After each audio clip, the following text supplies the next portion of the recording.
माँ का भूत। आज कुछ ज्यादा ही देर हो गई है। वैसे तो वो महिला हर रोज 8:30 बजे तक आ जाती है। आज 9:30 बजने को आए, फिर भी वह नहीं आई। बिना उसके आए दुकान भी तो बंद नहीं कर सकता।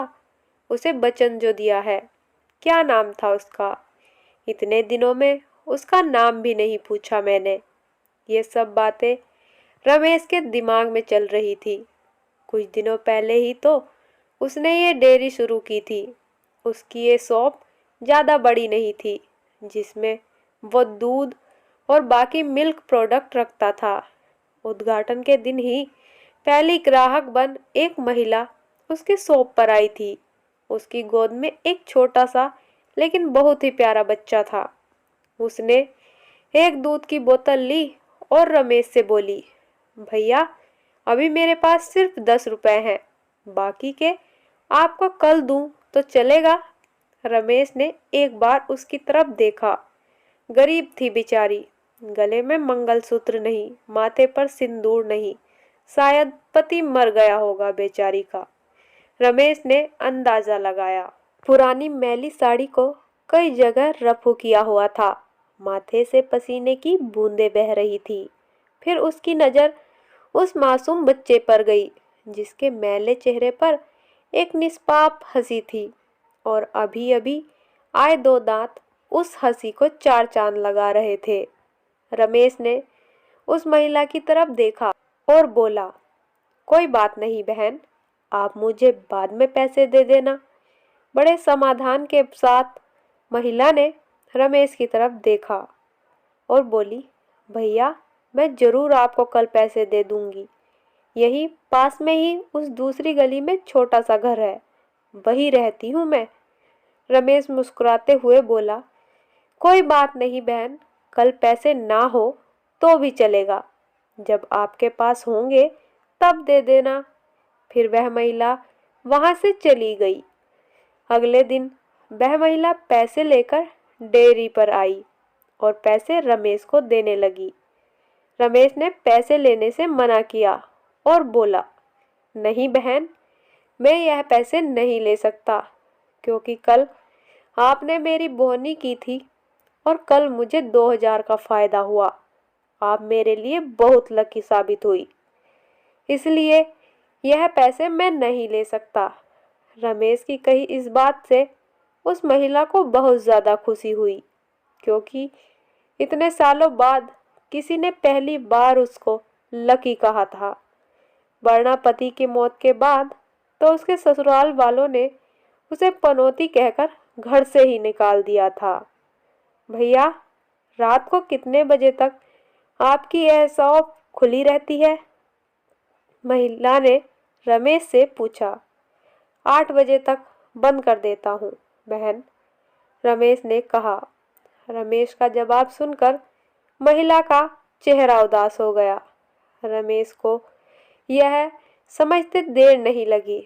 उसने पूछा, कोई समस्या है बहन? अपने बच्चे और अपना पेट पालने के लिए मैं 2 घरों में झाड़ू बर्तन का काम करती हूँ।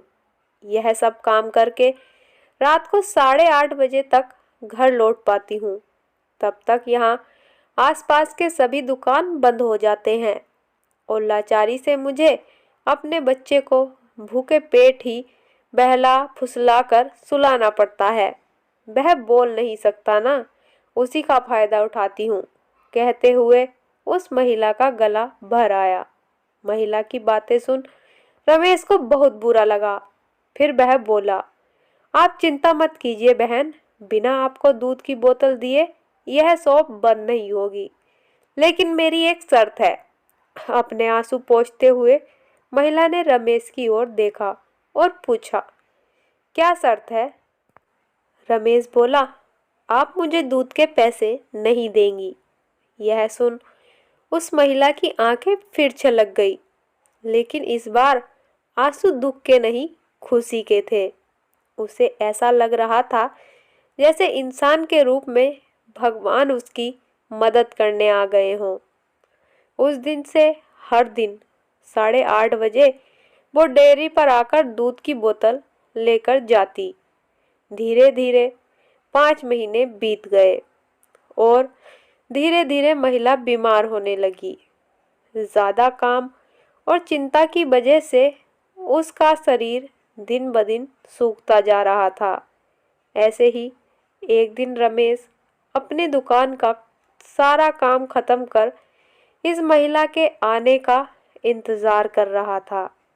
9:30 बजे वो महिला आई। आज उसका चेहरा कुछ ज्यादा ही बेजान नजर आ रहा था। रमेश ने तुरंत फ्रिज खोलकर दूध की बोतल निकालकर उसे दी। फ्रिज बंद करने के लिए रमेश मुड़ते हुए बोला कि बहन, आज कुछ ज्यादा ही देर कर दी। वो घूमा, तब तक वो महिला दूध की बोतल लेकर जा चुकी थी। उसने सोचा आज ज्यादा देर हो गई, इसलिए वो जल्दी चली गई होगी। बेचारी का बच्चा रोता होगा भूख से। रमेश ने दुकान बंद की और घर चला गया।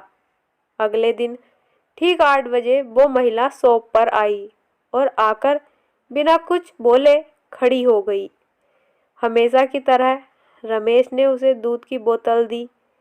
कोई चीज नीचे गिरी तो उसे उठाने के लिए रमेश नीचे झुका। वो चीज उठाई और सामने देखा तो वो महिला वहां नहीं थी। रमेश को आज पता नहीं क्यों उस महिला में काफी बदलाव नजर आया था। उसे वो बड़ी कमजोर सी नजर आई। अगले दिन फिर 8 बजे वो महिला उसकी शॉप पर आई। आज रमेश ने उसका चेहरा बड़े गौर से देखा। उसका चेहरा सफेद पड़ चुका था, मानो उसके चेहरे का तेज कब का जा चुका हो। उसने सोचा, बेचारी गरीब महिला करे भी तो क्या, न किसी का सहारा, न अच्छी आमदनी, जरूर पैसों की कमी की वजह से बीमार होते हुए भी दवाई नहीं कराई होगी। रमेश जल्दी से अपनी शॉप बंद कर अपने घर गया। घर जाकर उसने ये सारी बात अपनी पत्नी को बताई। उसकी पत्नी भी उसी की तरह भले स्वभाव की थी। उसे भी उस महिला की परिस्थिति पर दुख हुआ। वो रमेश से बोली, ऐसा करते हैं, कल उस महिला के घर चलते हैं और उसे किसी अच्छे डॉक्टर को दिखा आते हैं। रमेश को अपनी पत्नी की बात सुन उस पर गर्व हुआ, क्योंकि उसके विचार भी उसी की तरह दूसरों के प्रति परोपकार के थे। अगले दिन सुबह दोनों उस महिला के घर जाने को रवाना हुए। रमेश को उसका पता ठीक से याद ना था। जब वे उस छोटी सी गली में पहुंचे तब वहां जाकर एक छोटा सा मकान था, जिसके आसपास दूर दूर तक और किसी का घर नहीं था। जैसे जैसे वे उस मकान की तरफ बढ़ते जा रहे थे, वहां एक बदबू तेज होती जा रही थी। दोनों उस मकान तक पहुंचे और दरवाजा खटखटाया ही था कि दरवाजा खुल गया और वो बदबू असहनीय रूप से बढ़ गई। फिर भी दोनों अपने नाक पर कपड़ा रख उस अंधेरे मकान में घुसे, जहां बच्चे के खेलने की आवाज आ रही थी। रमेश ने किसी तरह स्विच ढूंढकर मकान की लाइट जलाई और सामने जो दृश्य दोनों ने देखा, वह देखकर दोनों की आंखें फटी की फटी रह गई। उस कमरे में उस मासूम बच्चे की मां मरी हुई पड़ी थी। उसे देखकर लग रहा था कि वह 3-4 दिन पहले ही अपना देह त्याग चुकी है, क्योंकि धीरे धीरे उसका शरीर सड़ने लगा था। निर्जीव पड़े उस शरीर की आंखें देखकर लग रहा था जैसे रो रो कर सूख चुकी हों। निर्जीव होते हुए भी उस महिला की दोनों आंखें अपने बेटे को ही देख रही थी।